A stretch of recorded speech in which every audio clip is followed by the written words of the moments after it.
La science, qui refuse l'idée d'une civilisation oubliée, nie tout autant l'existence d'une catastrophe planétaire qui aurait détruit cette civilisation. Mais les récits de Platon et de la Bible ne sont pas isolés. Le Popol Vuh, le livre sacré des Mayas, parle de raz-de-marée, de déluge, de ténèbres envahissant le ciel durant des mois, de grêle, de pluie noire incroyablement froide. Les anciens Égyptiens parlent d'une période de chaos, de déluge et d'obscurité dont les dieux vont émerger pour donner forme à la terre d'Égypte.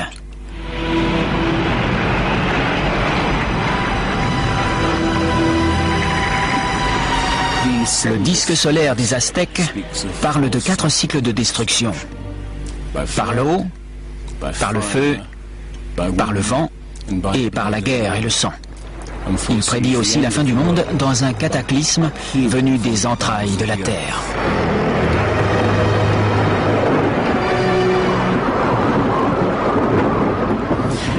D'autres mythes de l'Amérique précolombienne parlent d'un déluge apocalyptique, accompagné de séismes et d'une pluie de feu due aux éruptions volcaniques.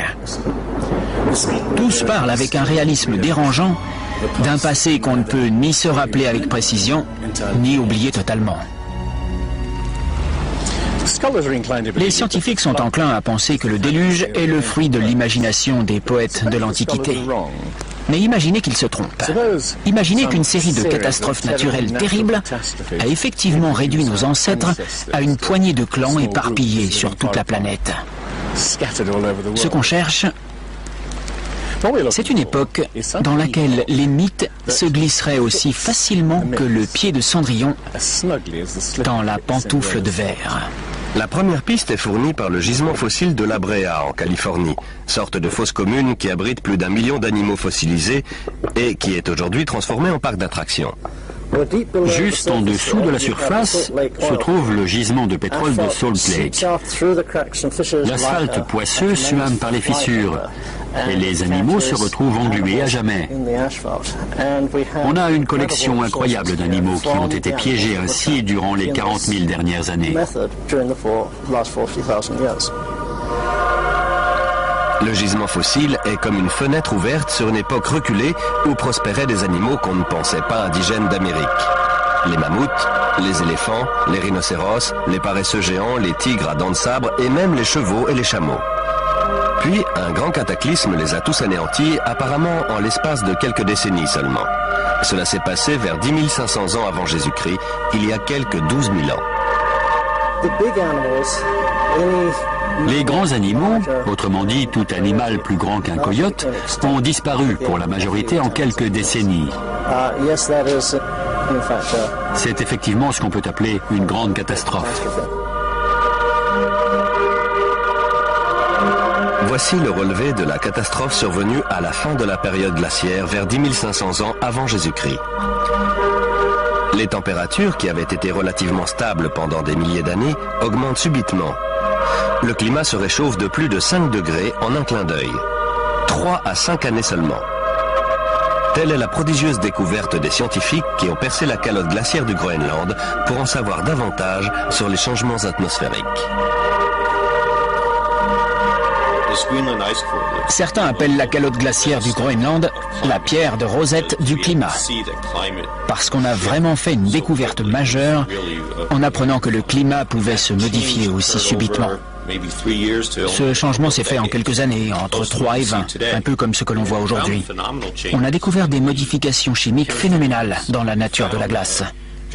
On a aussi découvert que pendant la période de la fonte des glaces, le volume et la concentration des dépôts volcaniques ont été nettement plus importants qu'à n'importe quelle autre période, sachant qu'on a étudié les 110 000 dernières années.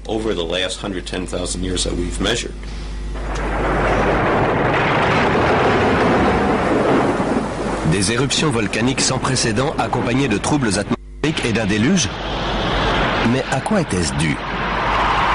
Lorsque des couches de glace de plus d'1,5 km d'épaisseur ont fondu en quelques décennies, le niveau des océans a augmenté de 1400 mètres.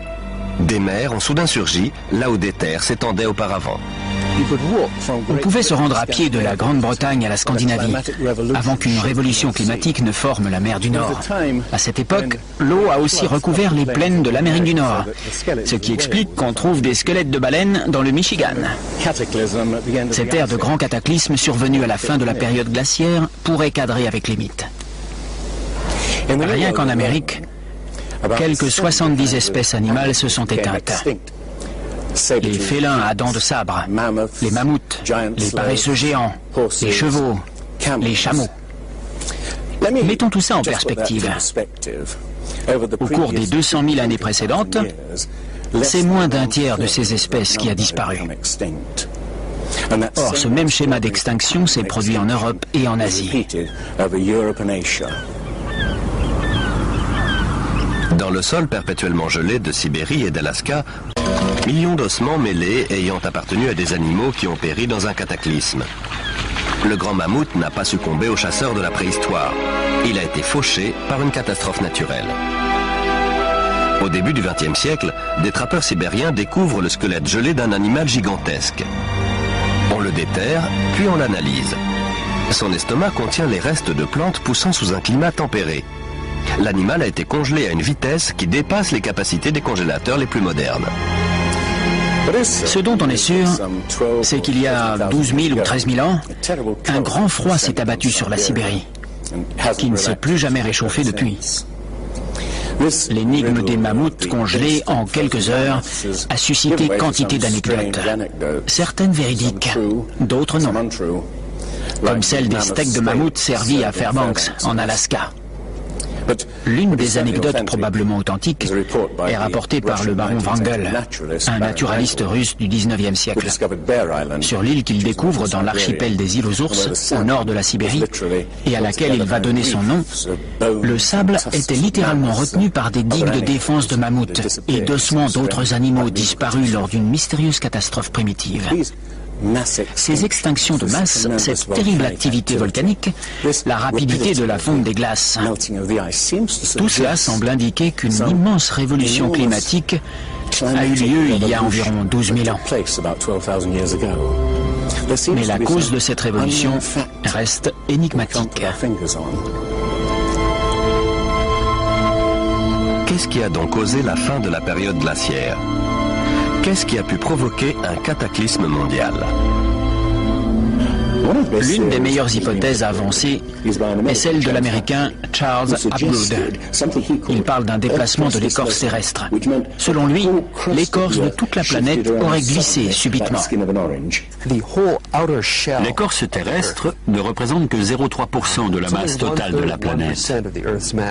Mais elle peut glisser, comme l'écorce d'une orange si elle n'était pas solidaire de la chair. L'écorce terrestre, plus fine qu'une coquille d'œuf, repose sur un magma liquide en fusion. En la matière, la théorie dominante est celle de la tectonique des plaques, c'est-à-dire la lente dérive des continents sur des centaines de millions d'années. Les scientifiques ont commencé par rejeter cette théorie pendant plus de 50 ans. Aujourd'hui, ils refusent de croire que l'écorce terrestre puisse glisser subitement d'un seul bloc. L'hypothèse du déplacement de l'écorce terrestre a toutefois fasciné un grand chercheur. S'il avait vécu plus longtemps, on aurait donné plus de crédit à cette thèse. Le nom de ce scientifique, Albert Einstein. Il a dit en résumé, quand je suis tombé sur les travaux de Hapgood, j'ai été comme électrifié. C'est une idée simple, mais qui pourrait expliquer toute une série de problèmes. Pour Hapgood, la question à poser était quel mécanisme a pu mettre toute l'écorce terrestre en branle? Et c'est Einstein qui a suggéré une réponse. À l'époque, l'énorme masse de glace qui se forme au pôle peut atteindre plus de 3 km d'épaisseur. Elle s'étend jusqu'au milieu du continent américain. Si ces milliards de tonnes de glace se forment de manière déséquilibrée, ils peuvent faire vibrer toute la planète, comme une roue quand on place un énorme poids sur son bord. Et cette vibration serait suffisante pour provoquer un glissement de l'écorce terrestre.